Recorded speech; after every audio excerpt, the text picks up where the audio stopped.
오늘 함께 나눌 말씀은 에스겔 47장의 말씀입니다. 앞선 에스겔 40장부터는 성전을 떠났던 그 하나님의 영광이 다시 성전으로 들어와서 성전이 회복되는 장면을 보여주었습니다. 다시 성전에서 속죄제와 번제, 감사제를 드리고 유월절과 여러 절기들을 지켜라라는 그 말씀과 함께 회복의 역사, 성전이 회복되는 그 모습을 보여주었습니다. 이스라엘 백성이 우상을 섬기지 않고 하나님을 섬길 때, 그리고 그들의 죄에 대한 부끄러움을 알고 회개할 때 하나님의 영광이 다시 성전에 임하고 회복될 것이었습니다. 이렇게 성전이 회복되면 어떤 일이 일어나겠습니까? 성전만 회복되는 것이 아니라 이제 성전을 통해서 세상이 회복되게 됩니다. 1절 말씀을 제가 다시 읽어보겠습니다. 그가 나를 데리고 성전문에 이르시니 성전의 앞면이 동쪽을 향하였는데 그 문지방 밑에서 물이 나와 동쪽으로 흐르다가 성전 오른쪽 제단 남쪽으로 흘러 내리더라. 아멘. 하나님의 영광이 가득 덮인 성전에서 물이 흘러나와 흐르기 시작합니다. 그리고 그 물이 닿는 곳마다 회복의 역사가 일어납니다. 성전이 하나님의 영광으로 가득하게 되면 세상이 또한 그 성전의 물줄기로 회복의 역사가 일어난다는 것입니다. 장소로서 이곳이 성전입니다.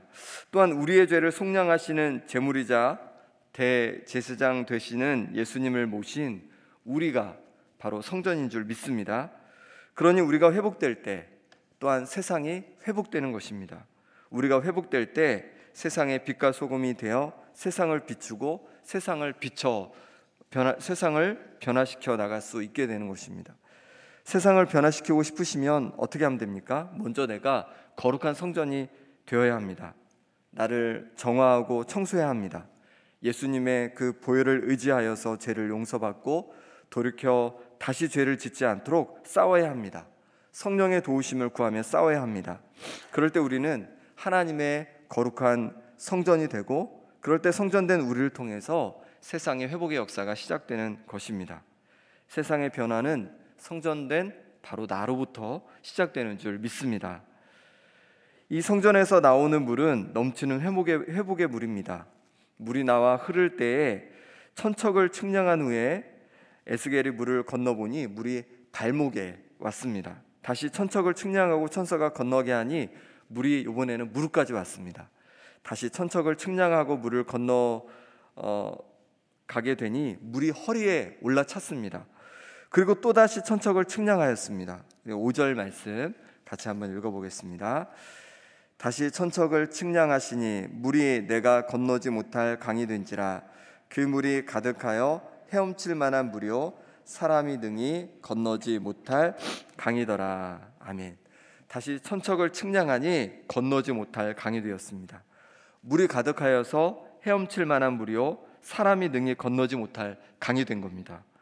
이처럼 성전에서 흘러나온 물은 처음에는 발목에 올 정도의 물이었지만 나중에는 사람이 건너지 못할 큰 강물이 되었습니다. 아주 풍성한 물이 되었습니다. 그렇습니다. 우리가 거룩한 성전으로 하나님을 왕으로 모시고 살 때에 우리를 통해 하나님께서는 세상을 변화시킬 놀라운 강물을 흘러 보내실 줄 믿습니다. 예수님은 세상을 변화시킬 이 생수의 강을 이렇게 말씀하십니다. 요한복음 7장 37절에서 39절입니다. 명절 끝날 곧 큰 날에 예수께서 서서 외쳐 이르시되 누구든지 목마르거든 내게로 와서 마시라. 나를 믿는 자는 성경의 이름과 같이 그 배에서 생수의 강이 흘러나오리라 하시니 이는 그를 믿는 자들이 받을 성령을 가리켜 말씀하신 것이라. 아멘. 사람들은 누구나 갈급함을 가지고 살아가고 있습니다. 단순히 육체적인 그런 목마름과 갈급함을 말하는 것이 아닙니다. 영혼의 목마름을 안고 살아가고 있다는 것입니다. 우리 육체의 목마름과 비슷한 것은 물을 마시지 못할 때 심한 갈증과 탈진 상태가 되는 것처럼 우리 영혼의 목마름을 가지고 살아갈 때도 심한 영혼의 갈증과 영혼의 탈진 상태가 된다는 것입니다. 아무리 많이 가져도 행복하지 않고 아무리 원하는 것을 얻어도 즐겁지 않습니다. 행복과 기쁨이 잠시 머물렀다가 떠나가 버립니다. 우리의 영혼의 목마름을 해결할 때에 진정한 만족과 행복을 맛보게 되는 것입니다. 생명의 물줄기, 영혼의 만족을 주는 생수를 주는 분은 바로 예수님이신 줄 믿습니다. 예수님을 나의 구주로 고백하고 믿을 때 하나님과 우리 사이를 막고 있던 죄의 담이 무너지고 하나님의 영인 성령께서 우리에게 흘러 생수의 강이 되어 주시는 것입니다. 그리고 이 성령의 물은 발목을 적시는 것으로 그치지 않고 무릎을 적시고 허리에 차오르고 건널 수 없이 풍성한 강물이 되어 우리를 회복해 할 줄 믿습니다. 그리고 놀랍게 세상을 회복해 갈 것입니다.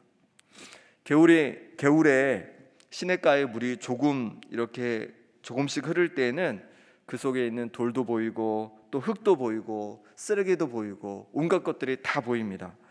그러다가 물이 차올라서 물이 넘치게 되면 더 이상 돌이나 흙이나 쓰레기 이런 것들이 보이지 않습니다. 모두 다 물로 덮여집니다.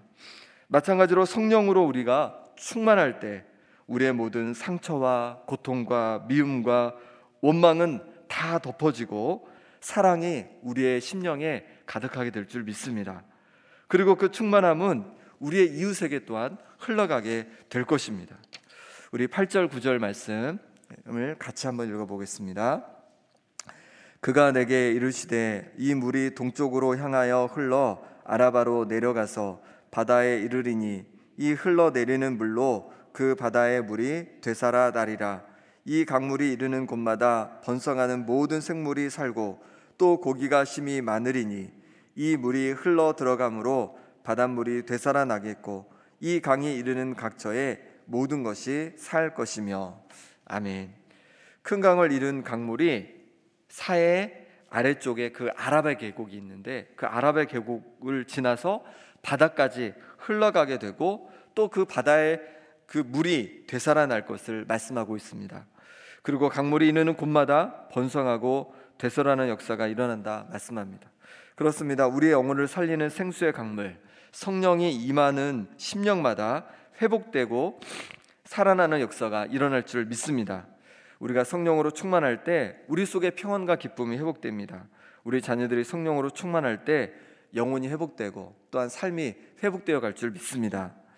12절 말씀은 제가 한번 읽어보겠습니다. 강 좌우가에는 각종 먹을 과실나무가 자라서 그 잎이 시들지 아니하며 열매가 끊이지 아니하고 달마다 새 열매를 맺으리니 그 물이 성소를 통하여 나옴이라. 그 열매는 먹을만하고 그 잎사귀는 약재료가 되리라. 아멘. 성전에서 흘러나온 강물 좌우에는 각종 먹을 과실나무가 자라서 그 잎이 시들지 않고 열매 또한 끊이지 않는다 말씀합니다. 달마다 새 열매를 맺는다 말씀합니다. 또한 그 열매는 먹을만하고 그 잎사귀는 약재료가 된다고 그렇게 말씀하고 있습니다. 성전에서 흘러나온 물을 빨아들여 영양분으로 삼는 나무들의 그 풍성함과 또한 놀라운 회복을 말씀하고 있습니다. 그렇습니다. 성령의 충만함을 입을 때 우리는 놀라운 풍성함을 누리며 살게 될 것입니다. 어떤 어려움에도 낭망하지 않는 영혼의 촉촉함을 가지고 살아가게 될 것입니다. 또한 우리의 육신과 마음과 영혼의 치유와 회복을 경험하게 될 것입니다. 그러니 성령의 충만함을 구할 수 있기를 바랍니다. 우리의 심령을 예수님께서 흘리신 그 보혈의 능력으로 깨끗이 청소하여 성령의 충만함을 구할 수 있기를 바랍니다. 그렇게 성령의 충만함을 안고 살아갈 때 놀라운 회복의 역사를 우리가 경험하게 될 것입니다. 하나님은 이렇게 성전에서 흐르는 물을 통해 세상이 회복될 것을 말씀하신 후에 구체적으로 이스라엘 백성들의 그 땅의 회복을 말씀하십니다. 13절 말씀을 같이 읽어보겠습니다.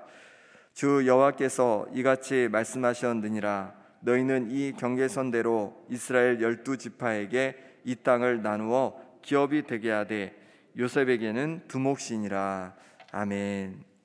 마치 여호수아가 가나안 땅을 정복하였을 때 제비 뽑아서 땅을 지파별로 나누어 주라고 하셨던 것처럼 하나님께서는 이스라엘 백성에게 다시 제비 뽑아 땅을 기업으로 나눠주라고 그렇게 말씀하십니다. 북이스라엘은 아수르의 공격을 받고 여러 민족 속에 흩어져 살고 있습니다. 남유다는 바벨론의 포로로 잡혀있는 그런 상태입니다.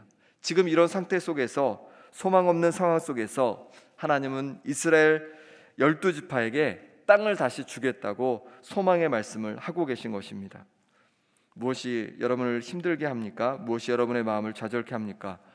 무엇이 여러분의 마음에 아픔을 줍니까? 하나님께서 다시 회복시켜 주실 줄 믿습니다. 중요한 것은 하나님과의 관계입니다. 성령의 충만함입니다.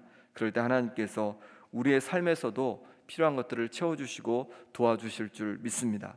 우리 자녀들도 마찬가지입니다. 우리 자녀들에게 무엇을 주겠습니까? 우리가 줄 것이 생각보다 많지 않습니다. 하지만 그들이 성령 충만함으로 살도록 우리가 기도할 때 또한 저들도 삶이 회복되고 하나님께 기뻐하시는 자녀일 뿐만 아니라 세상을 행복하고 기쁨 가운데 살아가게 될 줄 믿습니다.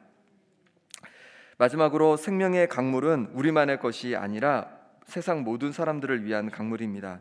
22절 말씀을 같이 읽어보겠습니다. 너희는 이 땅을 나누되 제비 뽑아 너희와 너희 가운데에 머물러 사는 타국인 곧 너희 가운데에서 자녀를 낳은 자의 기업이 되게 할지니 너희는 그 타국인을 본토에서 난 이스라엘 족속같이 여기고 그들도 이스라엘 지파 중에서 너희와 함께 기업을 얻게 하되. 아멘. 하나님께서는 이스라엘 백성들에게 제비 뽑아 땅을 나눠 줄 것을 말씀하시면서 누구를 또 생각하냐면 타국인을 말씀하십니다. 그러니까 유대인이 아닌 이스라엘 사람이 아닌 타국인이 이 이스라엘에 와서 살 때에 그들에게도 똑같이 형제들과 똑같이 이스라엘 백성들과 똑같이 땅을 분배해 주어서 함께 살 수 있도록 해줘라, 이렇게 말씀하고 있습니다. 이 땅에도 이제 점점점 외국인들이 많이 들어와서 살고 있습니다. 더군다나 그 시골에 가보면 정말 많은 외국인들이 와서 이렇게 결혼해서 살고 또 자녀들을 낳고 그렇게 지내는 것을 보게 됩니다. 그들을 대할 때 공평하게 그들도 우리 대한민국의 국민으로 또 내 이웃으로 그렇게 대해줄 것을 말씀해주고 있는 것입니다. 그렇습니다. 하나님께서는 우리가 세상 사람들을 대할 때 또 외국인을 대할 때 차별하는 것이 아니라 그들 또한 하나님께서 만드신 귀한 하나님 형상으로 지음받은 그런 사람들로 존중하고 사랑하고 대해주길 원하십니다. 그럴 때 하나님께서 우리를 기뻐하시고 그 모습이 바로 성령 충만한 모습일 줄 믿습니다. 하나님께서는 우리에게 성령 충만함의 그 은혜들을 오늘 말씀을 통해 약속해 주고 계십니다. 성령 충만을 구하시기 바랍니다. 그렇게 성령 충만할 때 우리의 모든 아픔과 힘듦을 이기고 또한 다시 평안 가운데 기쁨 가운데 우리가 살아가게 될 줄 믿습니다. 이 시간 우리 함께 기도하겠습니다. 기도하실 때 성령의 풍성한 생수의 강물로 우리 심령을 적셔 주셔서 우리 심령이 회복되게 하여 주옵소서. 우리 가정이 회복되게 하여 주옵소서. 세상을 회복해야 하는 그런 역사가 일어나게 하여 주옵소서. 함께 기도하겠습니다. 또한 고난주간 정규인 기도회를 준비하고 계신 담임 목사님 말씀의 풍성함과 성령의 충만함으로 채워주시기를 기도하고, 또한 고난주간 정규인 기도회를 통해서 온 교회가 성령으로 충만한 시간 되도록 이 시간 우리 함께 기도하겠습니다. 아버지 하나님, 이 시간에 주님 앞에 나왔습니다. 주님의 풍성한 은혜를 구하며 나왔습니다. 아버지 하나님, 이 시간에 성령의 풍성한 은혜로 말미암아 우리 심령을 적시어 주시기를 원합니다. 우리 속에 있는 모든 죄와 미움과 원망과 아픔의 마음들을 성령 충만함으로 아버지 하나님 덮어주시고, 그런 말미암아서 주님 주시는 그 풍성함 속에 회복되고 치유되고 변화되는 역사가 일어나게 하여 주옵소서. 다시금 새롭게 되고 만져지는 역사가 일어나게 하여 주옵소서. 아버지 하나님, 그런 말미암아 사랑할 수 있게 도와주시고, 아버지 하나님, 그런 말미암아 하나님 영광을 올려드릴 수 있는 하나님의 거룩한 자들로 세움받을 수 있도록 역사하여 주시옵소서. 아버지 하나님, 우리뿐만 아니라 우리 가정을 성령 충만함으로 회복시켜 주시고, 또한 세상이 우리를 통해 회복되어 가기를 원하오니 우리를 성령 충만케 하여 주옵소서. 다음 주에는 고난주간 정규 기도회가 있습니다. 아버지 하나님의 말씀을 준비하는 목사님 가운데 말씀으로 풍성케 하여 주시고 성령으로 충만케 하여 주시옵소서. 또한 기도회를 통해서 성령의 충만한 역사가 일어나게 하여 주시고 우리 심 심령이 풍성해짐으로 말미암아 온 성도들이 함께 성령 충만함을 입어서 하나님을 바라보고 또 하나님께서 부어주신 은혜 속에 회복되고 변화되는 역사가 일어나게 하여 주옵소서. 그래서 그 은혜가 이곳에 머무르는 것이 아니라 이 광야 땅의 세상 속에 흘러가게 도와주시고, 그래서 이 땅이 정말로 하나님께서 기뻐하시는 회복된 땅 될 수 있도록 역사하여 주시옵소서. 하나님의 도우심을 구합니다. 하나님 아버지 역사하여 주옵소서. 하나님 우리를 만져 주옵소서. 우리 심령을 만져 주시옵소서. 하나님 아버지, 우리에게 성령 충만함이 필요합니다. 우리 속에 있는 모든 죄와 또한 거짓과 미움과 원망들이 성령 충만함으로 말미암아 정말로 모두 다 덮여지게 하여 주시옵소서. 그러므로 말미암아서 이제는 성령 충만함으로 세상 속에서 기쁨으로 행복으로 살아가게 도와주시고, 그래하여서 세상에 하나님의 사랑을 흘러 보내는 자들 되게 하여 주옵소서. 다음 주에 고난주간 정규인 기도회가 있습니다. 이 기도회를 통해서 하나님 온 성도들이 성령으로 충만케 하여 주옵소서. 말씀을 준비하고 계신 담임 목사님 가운데 하나님 말씀의 은혜와 또 성령의 충만함을 입어 주셔서 아버지 하나님 그 선포되는 말씀으로 말미암아 우리가 새롭게 될 수 있도록 역사하여 주옵소서. 오늘 하루도 주님의 도우심을 구하며 예수 그리스도 이름으로 기도드립니다. 아멘.